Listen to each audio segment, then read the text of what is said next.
امام سے ملنے، امام سے جڑنے کے لیے رابطہ بہت مہم ہے۔ رابطہ، اب یہ رابطہ کیسے ہوگا؟ پہلی شرط تو یہی ہے کہ میں اپنے امام سے توسل کرتا رہوں، امام سے توسل رکھوں، دعائے توسل، دعائے نطبہ، کوئی نہ کوئی ایک رابطہ رکھوں۔ دوسری جو مہم کام ہے وہ عمل صالح ہے، میں نیک عمل انجام دوں۔ آیت اللہ شمس الدین اپنی کتاب میں آغا دشتی سے واقعہ نقل کرتے ہیں کہ وہ کربلا کی زیارت کرتے ہوئے جا رہے تھے تو نہر فرات سے کشتی میں سوار ہوئے نجف کی طرف، تو دیکھا کشتی میں کچھ حلیہ کے لوگ تھے۔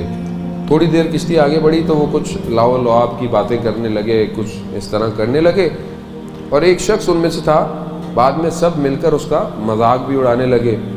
والا بہت باادب شخص تھا، مگر بڑی حیرت ہوئی کہ پھر بعد میں سب نے مل کے کھانا کھایا۔ پھر جب وہ شخص اترا تو پانی زیادہ نہیں تھا، تو میں بھی اس کے ساتھ چلتا رہا، میں اس کے قریب گیا، میں نے اسے پوچھا یہ کیا ماجرا ہے، یہ تمہارے کون تھے، تمہارا مذاق اڑا رہے تھے؟ کہا یہ سب میرے رشتہ دار ہے، اور میرا والد کا تعلق جو ہے وہ دوسرے فرقے سے تھا، مگر میری والدہ کا تعلق شیعہ سے، تو میں کیونکہ اپنی والدہ کے اس پر آ گیا تو یہ میرا اکثر مذاق اڑاتے رہتے ہیں۔ تو کہا کیا ماجرا ہے؟ کہا کہ میں بھی ویسے ہی تھا، مگر میری والدہ نے کہا تھا کہ کبھی کوئی مشکل میں پھنسو تو 12ویں کو یاد کرنا، 12واں زندہ ہے۔ تو میں نے دھیان نہیں دیا، میرا کام جو تھا وہ جنگلات سے تیل لے کر آنا تھا، روغن، تو میں ایک دن گیا اور جس بادہ نشینوں کاروان کے ساتھ ہوتا تھا تو میں رستے میں تھوڑی دیر استراحت کے لیے لیٹا، میری آنکھ لگ گئی اور کاروان نکل گیا۔ اب جب میری آنکھ کھلی تو رات کا اندھیرا، جنگل، تو مجھے خوف آیا کہ کہیں کوئی جانور نہ آ جائے، تو میں جتنوں کو جانتا تھا سب کو پکارا، کوئی نہیں آیا، کوئی بھی نہیں آیا۔ تو مجھے ایک دم میری والدہ کی بات یاد آئی، تو میں نے 12ویں کو پکارا، اور میری ماں نے کہا تھا کہ کہنا یا ابا صالح ادرکنی۔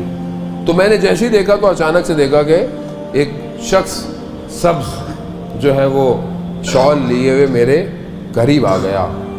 تو میں نے کہا کہ ایک دم، تو کہا، امام نے کہا کہ ہاں ہم ہیں اور تم اپنی ماں کے مذہب پر پلٹ آؤ۔ تو کہا کہ چند قدم چلو گے تو تم ایک گاؤں پہنچ جاؤ گے جہاں پہ سب شیعہ آبادی ہے۔ تو کہا مولا آپ نہیں چلیں گے میرے ساتھ؟ اور کہا نہیں، ہمیں ہر لمحے ہزاروں لوگ پکار رہے ہیں، ہر لمحے جو پکارتا جاتا ہے۔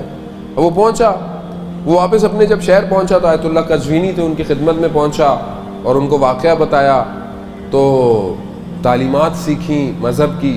پھر کہا کہ مجھے کوئی عمل بتائیں کہ میں دوبارہ امام زمانہ کی زیارت کر سکوں۔ تو کہا 40 ہفتے ہر شب جمعہ کربلا میں امام حسین کی زیارت کرو۔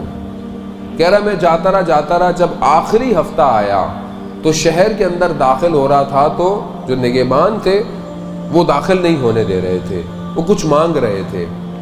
تو ایسے میں پریشان ہوا کہ آخری ہفتہ ہے، مجھے جانا ہے۔ تو میں نے وہیں دیکھا رش میں مجھے امام زمانہ نظر آئے۔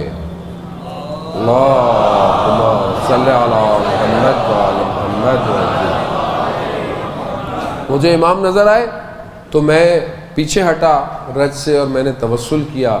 امام آئے اور امام مجھے شہر کے اندر لے گئے، مگر اس کے بعد پھر میں امام کی زیارت نہیں کر پایا۔